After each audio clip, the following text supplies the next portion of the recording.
Berita utama akan kembali usai jeda saudara dengan informasi dipicu anggaran-anggaran fantastis Gubernur Kalimantan Timur di demo warganya. Usulan hak angket di DPRD Kaltim pun bergulir.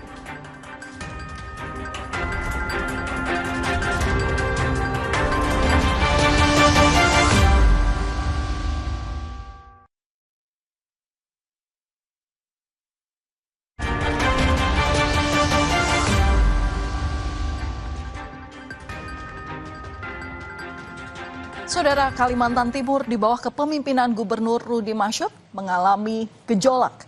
Semua dipicu oleh anggaran-anggaran fantastis yang dianggap tidak masuk akal.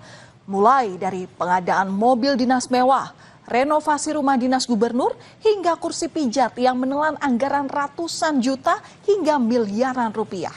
Warga pun mulai gerah mempertanyakan kemana uang rakyat mengalir. Hingga akhirnya DPRD pun ikut turun tangan dengan mendorong hak angket untuk membongkar kejanggalan anggaran yang melukai hati masyarakat Kalimantan Timur.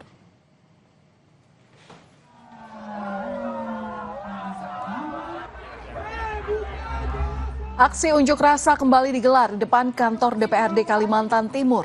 Demo ini digelar pada Senin pagi hingga malam hari. Massa menyampaikan kekecewaan atas lambatnya DPRD Kaltim dalam menyatakan sikap soal tuntutan aksi pada 21 April lalu. Tuntutannya agar DPRD melakukan hak angket terhadap Gubernur Kaltim Rudy Masyud.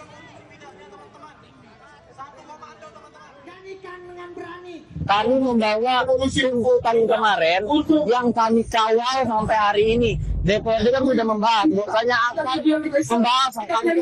Saya harap DPRD bisa menjalankan transparansi publik dengan baik.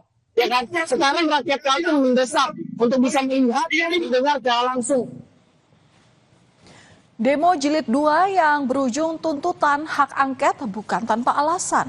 Masyarakat Kalimantan Timur sudah gerah dengan persoalan fasilitas mewah yang menelan anggaran fantastis di lingkungan pemerintah Provinsi Kalimantan Timur. Setelah gaduh mobil dan renovasi rumah dinas, baru-baru ini publik kembali menyorot anggaran laundry senilai 450 juta rupiah serta pengadaan kursi pijat yang harganya mencapai 47 juta rupiah.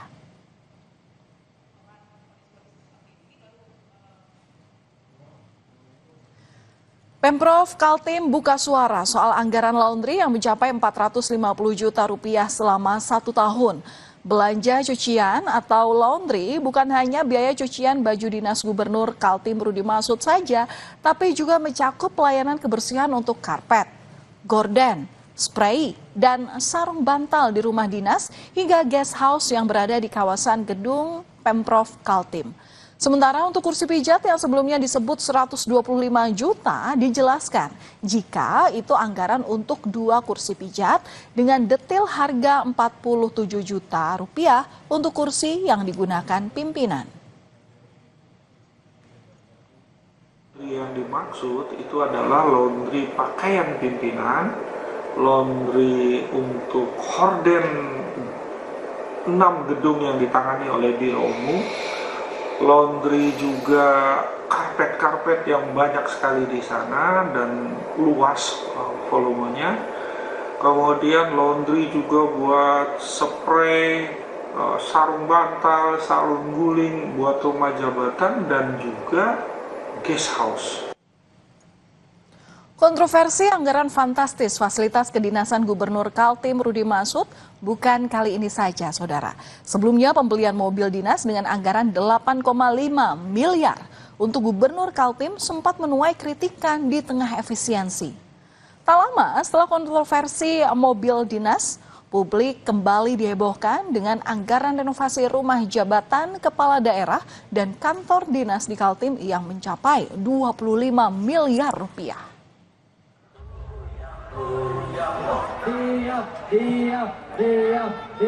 Hingga akhirnya, saudara, pada April lalu, Gubernur Kalimantan Timur Rudy Masyud diprotes warganya sendiri. Aksi unjuk rasa digelar besar-besaran. Ribuan warga turun ke jalan. Pengadaan mobil dan renovasi rumah dinas seharga puluhan miliar rupiah hingga gaya hidup mewah sang gubernur jadi alasan. Tuntutan mundur pun kencang disuarakan publik. Aksi kemudian berujung ricuh lantaran sang gubernur tidak dapat ditemui.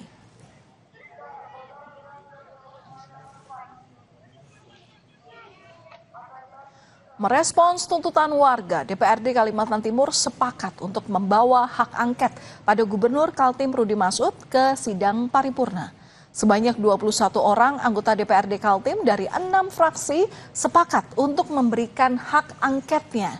Namun hanya fraksi Golkar yang tidak sepakat memberikan hak angket dengan alasan masih harus mengumpulkan bukti yang cukup untuk mengkonfirmasi anggaran fantastis untuk rumah dinas dan kantor Gubernur Kaltim yang mencapai 25 miliar rupiah.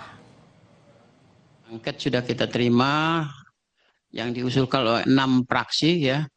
Dan ini akan kita masukkan ke dalam paripurna, mana dijadwalkan dalam BAMUS dulu tentunya, karena kita harus merubah BAMUS. Dan mudah-mudahan ini bisa dilakukan secara prosedural dan hasilnya nanti bisa kita pertanggungjawabkan. Namun belum berlangsung, hak angket sudah digoyang. Fraksi PAN tiba-tiba menarik dukungan pada hak angket. Jika hal ini terjadi, maka hak angket di rapat paripurna berpotensi gagal. Dari 55 anggota DPRD Kaltim, 15 anggota fraksi Golkar menolak. Jika ditambah 4 anggota fraksi PAN, total ada 19 anggota yang berpotensi tidak hadir saat rapat paripurna. Padahal syarat hak angket saat paripurna minimal 3/4 dari 55 anggota, yakni 42 orang yang harus hadir. Melihat potensi ini, warga atas nama Aliansi Perjuangan Masyarakat Kaltim akan kembali berdemo untuk mengawal hak angket ini. Ini setelah pengunduran dari PAN dan juga tidak keikutan sertanya Partai Golkar, bahwasanya saya melihat bahwa hak angket ini kami pesimis akan terlaksana karena bisa jadi tidak korum. Si Perjuangan Masyarakat Kalimantan Timur akan kembali turun ke jalan melaksanakan aksi di tanggal 21 bulan 5 ini. Menteri Dalam Negeri Tito Karnavian menegaskan pihaknya terus memantau perkembangan isu hak angket yang saat ini mencuat di Provinsi Kalimantan Timur. Tito mengingatkan agar dinamika politik tidak mengganggu roda pemerintahan dan kerjasama antara eksekutif maupun legislatif. Pak, terbarunya lagi ramai terkait hak angket yang dari DPRD Kaltim kepada... Kami monitor dinamika yang berkembang.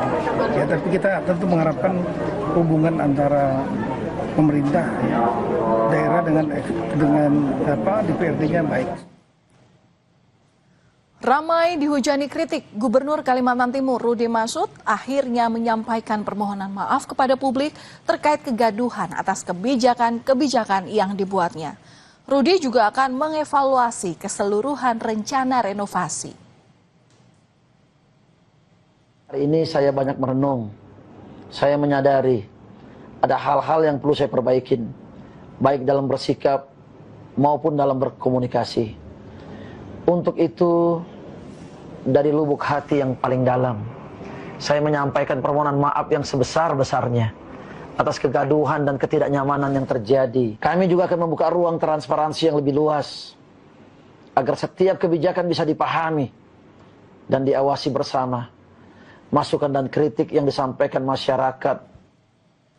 Saudara, hak angket jadi langkah awal untuk mengevaluasi kebijakan Gubernur Kaltim Rudy Marsud.